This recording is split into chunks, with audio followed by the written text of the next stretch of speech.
Rhapsody of realities आज 1 फरवरी 2022।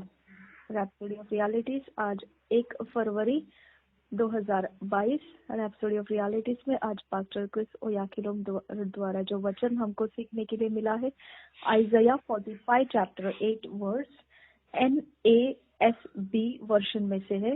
आइज़ाया 45 chapter 8 verse NASB version में से। यशायाह की भविष्यवाणी 45 अध्याय 8 वचन NASB वर्जन में से। यशायाह की भविष्यवाणी 45 का 8 वचन NASB वर्जन में से। इंग्लिश में हम हिंदी में पढ़ेंगे BSI बाइबल में से। ये वचन के आधार से आज का विषय है pour forth righteousness, धार्मिकता को उंडेल दीजिए। pour forth righteousness, धार्मिकता को उंडेल दीजिए। આજે 1 ફેબ્રુઆરી 2022 મંગળવાર। આજનું જે વચન છે તે છે યશાયા 45મો અધ્યાય અને 8મી કલમ। અને આ વચન દ્વારા પાસ્ટર ક્રિસ ઓયાકિલો આપણને જે શીખવે છે તે વિષય છે ધાર્મિકતાને ન્યાયપણાને ઉંડેલી દો। ન્યાયપણાને ઉંડેલી દો। पढ़ेंगे। पास्टर क्रिस ओयाखिलो हमको वचन के आधार से सिखा रहे हैं। પાસ્ટર ક્રિસ ઓયાકિલો આપણને વચન દ્વારા શીખવે છે Isaiah 45 chapter 8 verse NASB version में से। Drip down heavens from above and let the clouds pour down righteousness. Let the earth open up and salvation bear fruit and righteousness sprout with it. I, the Lord, have created it. और एक बार पढ़ेंगे Isaiah 45 chapter 8 verse NASB version में से। Drip down heavens from above and let the clouds pour down righteousness. Let the earth open up and salvation bear fruit and righteousness sprout with it. I the Lord have created it. इस वचन को पढ़ेंगे English में, हिंदी में BSI Bible में से पढ़ेंगे।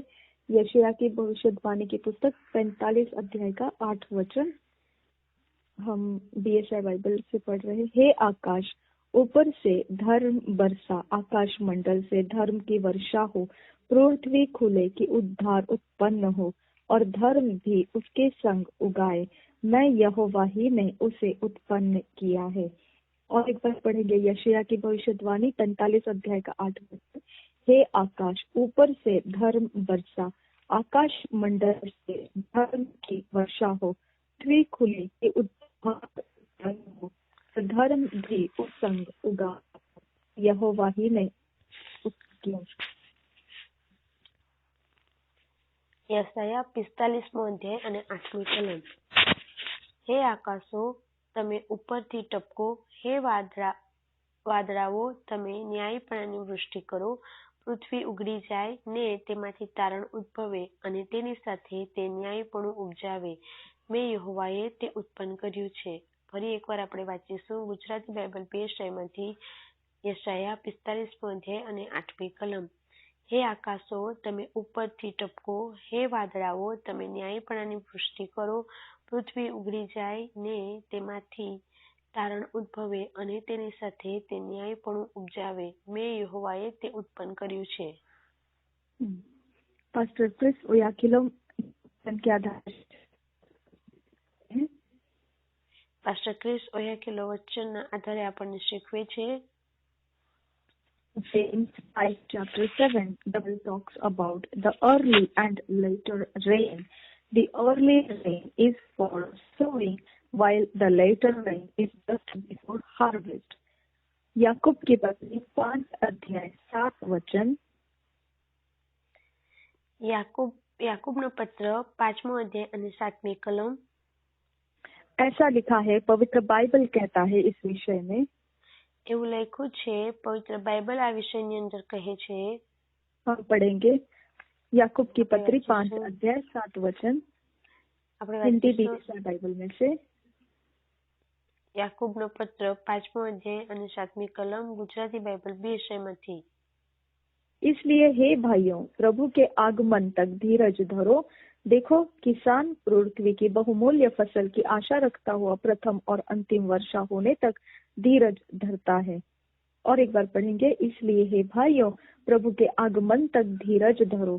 देखो, किसान पृथ्वी की बहुमूल्य फसल की आशा रखता हुआ प्रथम और अंतिम वर्षा होने तक धीरज धरता है। એ માટે ભાઈઓ, પ્રભુના આવતા સુધી તમે ધીરજ રાખો। જુઓ, ખેડૂત ખેતરમાં થનારા મૂલ્યવાન ફળની વાટ જુએ છે અને પહેલો તથા છેલ્લો વરસાદ થાય ત્યાં સુધી તે ધીરજ રાખે છે। ફરી એકવાર આપણે વાંચીશું યાકૂબનો પત્ર 5મો અધ્યાય અને 7મી કલમ ગુજરાતી બાઇબલ 2 વિષયમાંથી। એ માટે ભાઈઓ, પ્રભુના આવતા સુધી તમે ધીરજ રાખો। જુઓ, ખેડૂતો ખેતરમાં થનારા મૂલ્યવાન ફળની વાટ જુએ છે અને પહેલો તથા છેલ્લો વરસાદ થાય ત્યાં સુધી તે ધીરજ રાખે છે। यहाँ पर ये वचन के अंदर पहली वर्षा और अंतिम वर्षा के विषय में लिखा है। प्रथम वर्षा और अंतिम वर्षा के विषय लिखा हुआ है। ओके, बोलिए, वापस बोलेंगे। इस वचन के अंदर पवित्र बाइबल प्रथम वर्षा और अंतिम वर्षा के विषय बात करता है। આ વચનની અંદર બાઇબલ પ્રથમ વરસાદ અને છેલ્લા વરસાદની બાબતમાં વાત કરે છે। The early rain is for sowing. प्रथम वर्षा बोने के लिए है। પહેલો જે વરસાદ છે તે તો બી વાવવા માટે હોય છે। While the later rain is just before harvest. और जो अंतिम वर्षा है वह फसल आने के लिए है। અને જે છેલ્લો વરસાદ છે તે તો ઉપજને માટે હોય છે, जिसमें फसल की आशा रखी जाती है। જેની અંદર ફસલની આશા રાખવામાં આવે છે। अंतिम वर्षा बिल्कुल फसल के पहले समय में आ जाती है। છેલ્લો વરસાદ એ તો ફસલના एकदम अंतમાં एकदम આવી જાય पहले છે, वाला। एकदम हाँ। પહેલા આવી જાય છે। अब फसल होने वाला है तो फसल के बिल्कुल थोड़े समय पहले ही वो वर्षा आ जाती है। અગર હવે ફસલ જ્યારે આવવાની હોય છે અંતમાં, ત્યારે તેની એકદમ પહેલા તે વરસાદ આવી જાય છે। In the Old Testament they were waiting for a later rain. जो पुराना नियम है वह लोग इंतजार लगाए हुए बैठे थे अंतिम वर्षा के लिए।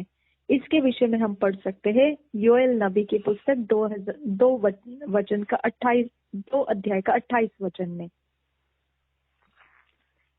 ઇઝરાયલ પ્રજા પણ જૂના કરારની અંદર આપણે જોઈએ છે ઉપજને માટે તે લોકો છેલ્લા વરસાદની રાહ જોઈને બેઠા હતા। अंतिम वर्षा की इंतजार लगाए बैठे थे। છેલ્લા વરસાદની રાહ જોઈને બેઠા હતા। और इसके विषय में हम पढ़ सकते हैं योएल नबी की पुस्तक उसके 2 अध्याय के 28 वचन में। અને એના વિશે આપણે જોઈ શકીએ છીએ યોએલનું પુસ્તક 2 અધ્યાય ને 28મી કલમની અંદર। पढ़ेंगे बीएसआई बाइबल में से। આપણે વાંચીશું બીએસઆઈ બાઇબલમાંથી। उन बातों के बाद मैं सब प्राणियों पर अपनी आत्मा उंडेलूंगा। तुम्हारे बेटे बेटियां भविष्यवाणी करेंगी और तुम्हारे पुरनिये स्वप्न देखेंगे और तुम्हारे जवान दर्शन देखेंगे। और एक बार पढ़ेंगे योएल नबी की पुस्तक 2 अध्याय 28 वचन। उन बातों के बाद मैं सब प्राणियों पर अपना आत्मा उंडेलूंगा। तुम्हारे बेटे बेटियां भविष्यवाणी करेंगी और तुम्हारे पुरनिये स्वप्न देखेंगे और तुम्हारे जवान दर्शन देखेंगे। આપણે બીએસઆઈ બાઇબલ ગુજરાતી બાઇબલ 2 શરમાંથી વાંચીશું યોએલનું પુસ્તક 2 અધ્યાય અને 28મી કલમ। ત્યાર પછી એવું થશે કે હું સર્વ મનુષ્ય પર મારો આત્મા રેડી દઈશ અને તમારા દીકરા તથા તમારી દીકરીઓ પ્રબોધ કરશે। તમારા વૃદ્ધોને સપનું આવશે, તમારા જુવાનોને સંદર્શનો થશે। આપણે ફરી એકવાર વાંચીશું યોએલ 2 અધ્યાય અને 28મી કલમ। ત્યાર પછી એવું થશે કે હું સર્વ મનુષ્ય પર મારો આત્મા રેડી દઈશ અને તમારા દીકરા તથા તમારી દીકરીઓ પ્રબોધ કરશે। તમારા વૃદ્ધોને સપનું આવશે, તમારા જુવાનોને સંદર્શનો થશે। For them later rain came on the day of Pentecost when the Spirit was poured out. अब उनके लिए ये जो अंतिम वर्षा का इंतजार वो लगाए हुए बैठे थे, એ લોકો જે અંતિમ વરસાદની જે રાહ જોઈને બેઠા હતા, जिसको हमने योएल नबी की पुस्तक 2 अध्याय 28 वचन में पढ़ा, જેને આપણે યોએલના પુસ્તકની અંદર 2 અધ્યાય 28મી કલમની અંદર વાંચ્યું, जो पुराने नियम में है, જે જૂના કરારની અંદર છે, वह जो अंतिम वर्षा का इंतजार लगाए बैठे थे उनके लिए, જેઓ અંતિમ વરસાદની રાહ જોઈને બેઠા હતા તેઓને માટે वो अंतिम वर्षा उस दिन आई जब पेंटिकोस्ट का दिन था. એ અંતિમ વરસાદ તો ત્યારે આવ્યો જ્યારે પેન્ટિકોસ્ટનો દિવસ હતો, जब पवित्र आत्मा उंडेला गया था. જ્યારે પવિત્ર આત્મા ઉંડેલી દેવામાં આવ્યો હતો. ये योएल नबी के 2 अध्याय के 28 वचन के लोगों के लिए वो पेंटिकोस्ट के दिन अंतिम वर्षा उनके लिए हुई थी. યુએલ નબીના જે માણસો છે, લોકો છે, જે 2 અધ્યાય 28મી કલમની અંદર આપણે જોયું, તે છેલ્લો જે વરસાદ છે તે તો નવા કરારની અંદર જ્યારે પેન્ટિકોસ્ટનો દિવસ હતો તે દિવસે એ વરસાદ આવ્યો. यह पवित्र आत्मा उंडेला गया दिन रहा था. અને એ જે પવિત્ર આત્માને ઉંડેલવામાં આવ્યો તે દિવસ એ રહ્યો હતો. But that outpouring of the Spirit initiated the church. परंतु यह जो पवित्र आत्मा उंडेला गया था, कलसिया की शुरुआत हुई वहां से. અને આ જે પવિત્ર આત્મા ઉંડેલવામાં આવ્યો હતો તે દિવસથી મંડળીની ત્યાં શરૂઆત થઈ. Therefore, for the church, the early rain is what those in the Old Testament called their later rain. It was the beginning of the church. इसके लिए कलसिया के लिए जो प्रथम वर्षा है वो એટલા માટે જે મંડળીને માટે જે પહેલો વરસાદ છે, उस वर्षा को वो प्रथम कहेंगे कलसिया वाले.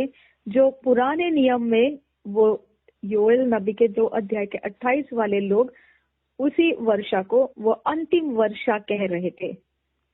જૂના કરારની અંદર યોએલના પુસ્તક 2 અધ્યાયના 28મી કલમની અંદર જે વરસાદ લખવામાં આવ્યો છે તે જે શરૂઆતનો વરસાદ છે એને જ લોકો અંતિમ વરસાદ કહી રહ્યા હતા.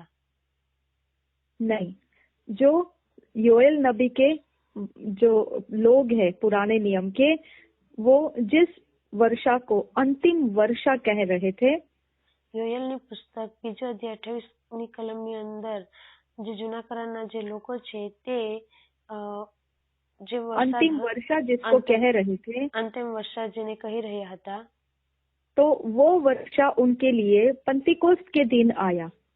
અને એ વરસાદ તો એમના માટે પેન્ટિકોસ્ટના દિવસે આવ્યો. लेकिन कलसिया के लिए वह पहली वर्षा बन गई. પણ મંડળીને માટે તો એ પહેલો વરસાદ બની ગયો. योएल नबी के 2 अध्याय के 28 वाले लोगों को वो अंतिम वर्षा रही. અને યોએલના પુસ્તકની અંદર 2 અધ્યાયના 28મી કલમની અંદર એ જે વરસાદ છે એ તો અંતિમ વરસાદ રહ્યો. लेकिन कलसिया के लिए ये प्रथम वर्षा बनी. પરંતુ મંડળીને માટે તો એ પ્રથમ વર્ષા બની. क्योंकि यही प्रथम वर्षा से कलसिया की शुरुआत हुई. કેમ કે એ જ પ્રથમ વર્ષાથી તો મંડળીની શરૂઆત થઈ. यही पवित्र आत्मा के उंडेले जाने से कलसिया की शुरुआत हुई.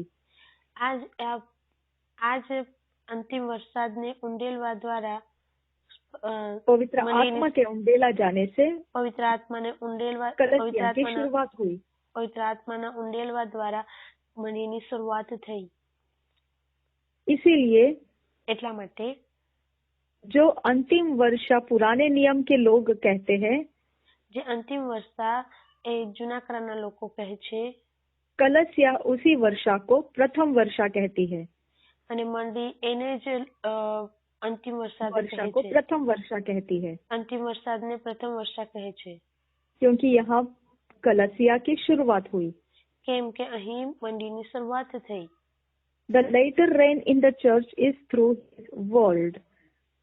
जो अंतिम वर्षा कलसिया के लिए होने जा रही है वह उसके वचन के द्वारा है. જે અંતિમ વરસાદ જે એક મંડી માટે થવા જઈ રહ્યો હતો તેમના વચન પ્રમાણે છે.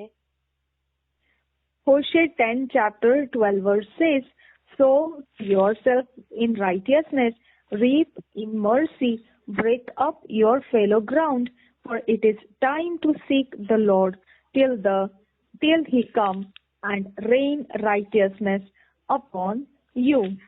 होशे जो है वह 10 अध्याय के 12 वचन में इस प्रकार से कहता है.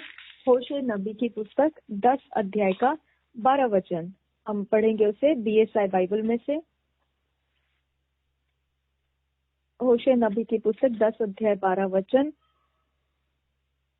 अपने लिए धर्म का बीज बोवो, तब करुणा के अनुसार खेत काटने पाओगे. अपनी पड़ती भूमि को जोतो, देखो अभी यहोवा के पीछे हो लेने का समय है कि वह आए और तुम्हारे ऊपर उद्धार बरसाए. और एक बार पढ़ेंगे होशे नबी की पुस्तक 10 अध्याय 12 वचन. अपने लिए धर्म का बीज बोवो, तब करुणा के अनुसार खेत काटने पाओगे. अपनी पड़ती भूमि को जोतो, देखो अभी यहोवा के पीछे हो लेने का समय है कि वह आए और तुम्हारे ऊपर उद्धार बरसाए. આપણે ગુજરાતી બાઇબલ BSI માંથી વાંચીશું. હોશિયા 10મો અધ્યાય અને 12મી કલમ. પોતાને સારું નેકી વાવો ને તેના પરિણામમાં કૃપા લણશો. તમારી પડતર જમીન ચાસી નાખો, કેમ કે તે આવીને તમારા પર નેકી વરસાવે ત્યાં સુધી યહોવાને શોધવાનો વખત છે. આપણે ફરી એકવાર વાંચીશું. હોશિયા 10મો અધ્યાય અને 12મી કલમ. પોતાને સારું નેકી વાવો ને તેના પરિણામમાં કૃપા લણશો. તમારી પડતર જમીન ચાસી નાખો, કેમ કે તે આવીને તમારા પર નેકી વરસાવે ત્યાં સુધી યહોવાને શોધવાનો વખત છે. How does he rain righteousness upon you? किस प्रकार से वह धार्मिकता की वर्षा आपके ऊपर करने जा रहा है? કયા પ્રકારે તેઓ તમારા ઉપર ન્યાયપ્રાની વરસાદ કરવા જઈ રહ્યા છે? It's through his word, just like it happened in the Old Testament when the world was given to them from heaven, and because the world came from heaven, it was called rain. ये बिल्कुल उसी के समान होने वाला है जैसे આ બિલકુલ એ સમાન થવા જઈ રહ્યું છે જેવી રીતના કે पुराने नियम में हुआ है. જૂના કરારની અંદર થયું છે. धार्मिकता की वर्षा उसके वचन के द्वारा होने वाली है. એમના વચનોના દ્વારા થવાની છે. बिल्कुल उसके जैसा पुराने नियम में हुआ था. જેવું જૂના કરારમાં થયું હતું તે જ રીતના. जब परमेश्वर का वचन उनको दिया गया था स्वर्ग में से. જ્યારે પરમેશ્વરનું વચન એમને આપવામાં આવ્યું હતું સ્વર્ગની અંદરથી. और क्योंकि वचन स्वर्ग में से आया, વચન સ્વર્ગમાંથી આવ્યું, उसका नाम वर्षा रखा गया. એનું નામ વર્ષા રાખવામાં આવ્યું. Isaiah 55 chapter 10 verse to 11 verse also draws a parallel between the word and rain. Read entire reference. अगर यशायाह की भविष्यवाणी बोलो. अगर यशायाहની ભવિષ્યવાણી 55 अध्याय के 10 और 11 वचन को पढ़ेंगे. 55મો અધ્યાય અને 10મી કલમની અંદર વાંચીશું. अगर आप उसको पूरा अध्याय पढ़ेंगे तो यह संबंध आपको दिखाई देगा. જ્યારે તમે પૂરો અધ્યાય વાંચશો ત્યારે આ સંબંધ તમને જોવા મળશે. वर्षा और वन का कैसा एक रेखा में संबंध है. વર્ષા અને वचन का एक दिशा में कैसा संबंध है. વર્ષા અને વચનનો એકબીજા માટે કેવો સંબંધ છે. हम यशायाह 55 का 10 और 11 वचन पढ़ेंगे BSI बाइबल में से. આપણે યશાયાહનું પુસ્તક તેનો 55મો અધ્યાય અને 10 અને 11 કલમ ગુજરાતી બાઇબલ BSI માંથી जिस વાંચીશું. प्रकार से वर्षा और हिम आकाश से गिरते हैं और वहाँ यूं ही लौट नहीं जाते, वरन भूमि पर पड़कर उपज उपजाते हैं, जिससे बोने वाले को बीज और खाने वाले को रोटी मिलती है. और एक बार 11 वचन. उसी प्रकार से मेरा वचन भी होगा जो मेरे मुख से निकलता है वह व्यर्थ ठहरकर मेरे पास न लौटेगा, परंतु जो मेरी इच्छा है उसे वह पूरा करेगा, और जिस काम के लिए मैंने उसको भेजा है उसे वह सफल करेगा। और एक बार पढ़ेंगे यशायाह की भविष्यवाणी 55 अध्याय का 10 और 11 वचन, हिंदी DSI बाइबल में से। जिस प्रकार से वर्षा और हिम आकाश से गिरते हैं और वहां यों ही लौट नहीं जाते, वरन भूमि पर पड़कर उपज उपजाते हैं, जिससे बोने वाले को बीज और खाने वाले को रोटी मिलती है, उसी प्रकार से मेरा वचन भी होगा जो मेरे मुख से निकलता है वह व्यर्थ ठहर कर मेरे पास न लौटेगा, परंतु जो मेरी इच्छा है उसे वह पूरा करेगा, और जिस काम के लिए मैंने उसको भेजा है उसे वह सफल करेगा। યશાયાનું પુસ્તક 55મો અધ્યાય અને 10 અને 11 કલમ ગુજરાતી બાઇબલ 2 વિષયમાંથી આપણે વાંચીશું. જેમ વરસાદ તથા હિમ આકાશથી પડે છે અને ભૂમિને સિંચ્યા વિના તેને સફળ તથા ફળદ્રુપ કર્યા વિના તથા વાવનારને અનાજ તથા ખાનારને અન્ન આપ્યા વિના ત્યાં પાછા ફરતા નથી, તે પ્રમાણે મારું વચન જે મારા મુખમાંથી નીકળ્યું છે તે સફળ થશે. મેં જે ચાહ્યું છે તે કર્યા વિના જે હેતુથી મેં તેને મોકલ્યું હતું તેમાં સફળ થયા વિના તે ફોકટ મારી પાસે પાછું આવશે નહીં. આપણે ફરી એકવાર વાંચીશું. યશાયાનું પુસ્તક 55મો અધ્યાય અને 10 અને 11 કલમ. જેમ વરસાદ તથા હિમ આકાશથી પડે છે અને ભૂમિને સિંચ્યા વિના ને તેને સફળ તથા ફળદ્રુપ કર્યા વિના તથા વાવનારને અનાજ તથા ખાનારને અન્ન આપ્યા વિના ત્યાં પાછા ફરતા નથી, તે પ્રમાણે મારું વચન જે મારા મુખમાંથી નીકળ્યું છે. कर दिया रीडिंग क्या? सिर्फ रीडिंग किया, एक्सप्लेन नहीं किया, क्योंकि मैंने एक्सप्लेन के लिए वचन मिले, लेकिन मैंने सोचा आपके साथ बैठ के आराम से उसको हम बोलेंगे, ये वाला जो है ना ये रीडिंग के अंदर छोड़ देंगे, ऐसा मैंने सोचा, क्योंकि अभी आपको बोलेंगे तो फिर आपका भी अलग से दोबारा गुजराती रिपीट हो जाता है, दोबारा हिंदी में आप बैठे रहते हैं, ऐसे ही कुछ नहीं कर रहे होते, इंग्लिश पढ़ते समय और ज्यादा बैठे रहते हैं और दम दबा के बैठ जाते हैं। ओके, तो मैंने सोचा जाने तो आज यही ऐसे करेंगे कि अब सिर्फ रीडिंग ही कर लेंगे।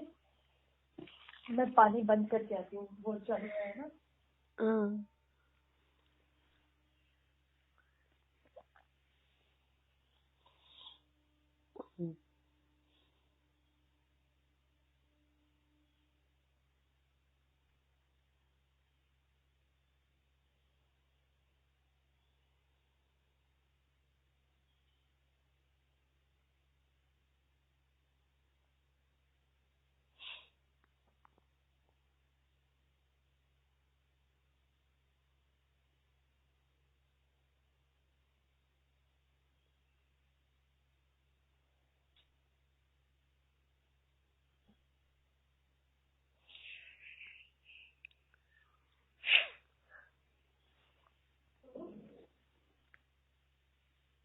ऐसा मैंने फिर वो ये कर दिया, खुद होके उसको रीड कर लिया, रीड करके रखा। अब ना हम कुछ वचनों का ये करेंगे, है ना, उसके अंदर से होकर निकलते जाएंगे वचन के अंदर से, ठीक है। हाँ, बहुत जरूरी है। देखो परमेश्वर ने वचन क्या कहा, मैं जब पढ़ रही थी ना तब मेरा बहुत मन ये हो गया था, पढ़ते पढ़ते ऐसे हो गया था, और परमेश्वर और दे इसके बारे में। हाँ। देखो परमेश्वर ने उत्पत्ति के 1 अध्याय का 26 वचन में क्या बोला, उसने बोला एक मनुष्य को तैयार करेंगे, तैयार किया नहीं था, उसने सिर्फ सोच बोल के दिया था। अब तैयार करने का समय था, वो समय उसने एक दिन नहीं लिया।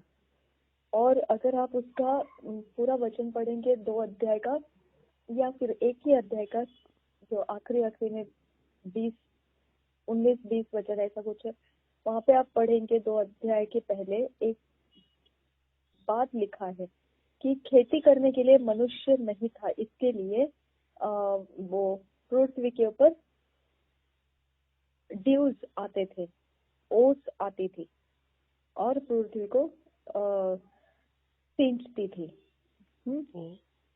हाँ, तो इसका मतलब क्या है, खेती करने के लिए परमेश्वर की जरूरत थी कि मनुष्य आए। ओके, तो खेती को बनाना मनुष्य को सामने रख के ही बनाया। चांद सूरज तारे बनाना मनुष्य को सामने रख के बनाया। राइट। ओके, पेड़ पौधे बनाना मनुष्य को ही स्मरण रखते हुए बनाया है। राइट। ओके, तो सब कुछ परमेश्वर ने यीशु मनुष्य को स्मरण रखते हुए बनाया। राइट। समझे? तो ये क्या मालूम पड़ता है हमको कि परमेश्वर ने आखिरी में मनुष्य को बनाया। ओके, 6वें दिन में मनुष्य को बनाया। राइट। यानी उसका प्लान 0 में स्टार्ट किया उसने। ओके, वो सिर्फ सोच में है, अभी तक अस्तित्व में नहीं है, तो वो समझ लीजिए 0। ठीक है, 0 में उसने डिसाइड किया क्या करना है क्या नहीं करना है, और फिर उसको पूरा करने के लिए उसको फर्स्ट डे निकालना पड़ा, सेकेंड डे निकालना पड़ा, थर्ड डे निकालना पड़ा, फोर्थ डे निकालना पड़ा, 5 डे निकालना पड़ा, 6 डे के बाद उसका वो प्लान दी एंड हो गया और 7th डे को उसने विश्राम किया। समझ में आया? Yes yes. हम कुछ भी करना चाहते हैं ना, हम इंस्टेंट सोचते हैं, जो परमेश्वर के धार्मिकता को मैच नहीं होता है। समझा? हम मिसमैचिंग जिंदगी का आशा रखते हैं। ओके, तो हमारे हाथ निराशा लगती है। फिर हमको जो भी चाहिए वो इंस्टेंट चाहिए, इंस्टेंट हीलिंग। ओके, इंस्टेंट परमेश्वर खुद नहीं है, तो परमेश्वर के संतान कैसे क्या इंस्टेंट कुछ ले सकते हैं? बराबर। तो हमारा प्लान बनना चाहिए कि मैं 7 डेज में ये प्राप्त करूंगी, मैं 20 डेज में ये प्राप्त करूंगी। हम बिना दर्शन के नाश हो जाते हैं। सही बात है। तो हमको परमेश्वर को स्मरण रखते हुए दर्शन बनाना है, और हमने उतना समय लगाना और फिर कुछ प्राप्त करना है। जैसे आपने देखा, मैंने बोला मैं 1 साल ये ऐसे चलने वाली हूँ, और फिर वैसा चली मैं 1 साल। एक छोटा समय नहीं था, लेकिन आप बदलाव देख रहे हैं, क्या बदलाव है अभी का। सही बात है ना? तो जब मैं बोल रही हूँ तो उसके बाद का नतीजा भी देखो, लंबा सफर काटा मैंने, लेकिन मेरा ध्यान टारगेट जो था उसमें मैं उतर आई। हाँ, तो उस तरह का परमेश्वर का काम है हमारे अंदर, उसके बारे में सोच रहना चाहिए, हमको क्या प्राप्त करना है। ओके, अगर चलो बहुत दूर की बात मत सोचो, आप अभी की बात सोचो। अगर अभी का टाइम हो गया है 7:38, ठीक है, आप 1 घंटा अपने आप को दो। 7:38 हो गया है समझ लो, तो आप अभी समय दो 8:40 तक। ओके, और आप मांगो परमेश्वर से कि मुझ में खोल कि आज तू मेरे से क्या प्राप्त करना चाहता है। ओके, जब तक आपकी दृष्टि उस बात के ऊपर परमेश्वर लाएगा नहीं, तब तक आपको मालूम नहीं पड़ेगा कि आपको परमेश्वर क्या करने के लिए कह रहा है। समझा? और इसके लिए हमारा समय आता है और चला जाता है, हम नहीं समझ पाते हमने कैसा जीवन जिया। ओके, क्योंकि हमारी दृष्टि खुली हुई नहीं है सब कुछ के लिए। हमको परमेश्वर खोल के दो ऐसा बोलना पड़ता है। ओके, तो मुंह से हम बोलते हैं तभी वो अस्तित्व में हमारे लिए हो जाता है। ठीक है, तो इसके लिए हमारा लाइफ हम जितना जानते हैं उसी जानकारी के ऊपर है, नया एडिशन नहीं होता है। ओके, सही। क्या हुआ? समझ में आया ना मैंने जो बताया? समझ में आया। तो ये कोई इंस्टेंट लाइफ नहीं चल रहे हम। सही बात है। बिल्कुल परमेश्वर जैसा है वैसा हम चल रहे हैं। राइट। और इंस्टेंट लाइफ हमारे परमेश्वर का स्वभाव नहीं है इंस्टेंटली कुछ भी कर देना। ओके हमको लगता है वो इंस्टेंट किया, लेकिन इज़राइल को भी उसने इंस्टेंट नहीं छुड़ाया। ओके उसके बंधुआई का उसने पहले ही बोल के रखा, फिर वो लोग बंधुआई में गए, फिर उन लोगों को छुड़ाया, फिर उन लोगों को वाचा प्रदेश में लाया। यानी हमारा जो भी परमेश्वर करता है, फॉर एग्जाम्पल अगर चंगाई चाहिए और तुरंत हमारा सब हाथ पैर ठीक हो गया, चंगे हो गए, और हमको लगता है ये इंस्टेंट हुआ, ये इंस्टेंट नहीं हुआ। इसके बारे में सबसे पहले परमेश्वर ने बना के रखा था योजना। ओके उस योजना को पूरा करने का अभी समय था, वो समय में हमको प्राप्त हुआ। हमको लगता है वो इंस्टेंट है, परमेश्वर के लिए वो इंस्टेंट नहीं है। ओके तो हम धोखा खाते हैं जब ऐसा सोचते हैं कि हम इंस्टेंट सब ले रहे, इंस्टेंट ले रहे, इंस्टेंट ले रहे। इंस्टेंट कुछ नहीं है, इंस्टेंट धोखा होता है और इंस्टेंट से कहीं पर नहीं पहुंचते हैं हम। कैसा लगा ये सच्चाई सुन के? बहुत अच्छा। तो इसके लिए मैंने ज्यादा आपको परेशान नहीं किया ये बात को लेकर कि मेरे साथ बैठो, क्योंकि आप ऑलरेडी पढ़ के बैठे थे और मेरे साथ आप और दोबारा 2-3 वचन को दोबारा रिपीट करेंगे और फिर मैं इंग्लिश में पढ़ रही हूँ तो फिर बैठे रहोगे। तो मैंने सोचा जाने दो, इसको नींद तो कम से कम लेने दो। इतना ले लीजिए। हाँ दिन का अब क्या कुछ काम है तो 7:30 बजे तक। मैं अभी सोने के लिए जा रही हूँ। ओके पहले मम्मी का रूम क्लीन करूंगी, हाँ फिर मैं सोने के लिए जाऊंगी। ओके कोई बात नहीं। मैं वहाँ पे उसके यहाँ पे सोऊंगी। इसके लिए मैं यहाँ आके अपलोड देख रही थी, अपलोड कर रही हूँ तो, और फिर मैंने सोचा अभी अपलोड हो जाएगा तो सो जाऊंगी। तो वो अपलोड के वक्त में आपका मोबाइल में देखा तो आपका फोन आ रहा है। आपको कुछ काम नहीं है ना मेरे से? नहीं कोई काम नहीं, ये तो इसके लिए ही फोन लगाया क्योंकि मैं तो सो गई, मतलब पूरा ही सो गई। फिर अभी उठी, उठ के फिर डायरेक्ट आपको फोन लगाया कि अरे ये मैं तो अब उठ रही हूँ करके। कोई बात नहीं। मम्मी गए स्कूल? नहीं मेरी मम्मी बैठ के प्रेयर कर रही है, तो 10:30 बजे जाएगी। ओके आप सो जाओ फिर, ठीक है? नहीं तो चाय पानी मम्मी को जो देना है तो। मेरी मम्मी तो अभी गहरी नींद में सो रही है, तो मेरे लिए बहुत अच्छा समय है गहरी नींद सो जाने का। सही बात है। नहीं तो फिर वो जाग जाएगी, फिर मुझे भी जागना पड़ेगा। बराबर है। राइट। बंद करो? हाँ ठीक है। बाय। प्रभु आपके साथ है। आमीन। आमीन।